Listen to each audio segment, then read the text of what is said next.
ជំ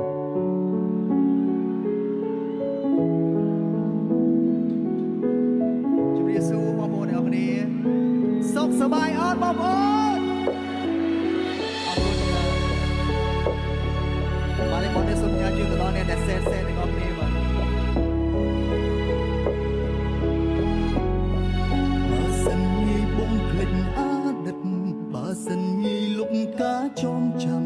បើសិនបេះដូងនៅខាងស្ដាំខាងឆ្វេងចំហទូទេមិនចាំបាច់អីត្រូវឈឺចាប់មិនចាំបាច់អីត្រូវនឹកគេនឹកមនុស្សម្នាក់ដែលធ្លាប់ក្បែរលំដែលធ្លាប់ឲ្យខ្ញុំយំធ្លាប់យំស្ទើរតែអស់ទឹកភ្នែកធ្លាប់ស្រែកសួរមេឃដែលធ្វើបាបគេថាគុំតែភ្លេចគុំតន់អាលបងខំចំអ្នកណាចំរំគ្រីបែបនេះឈឺចាប់ខ្លាំងពេកឈឺពេកគ្រប់គ្រងខ្លួនឯងមិនបានបាត់បង់គ្រប់យ៉ាងស្ទើរឈួតលីខំខាំងរាងកាយ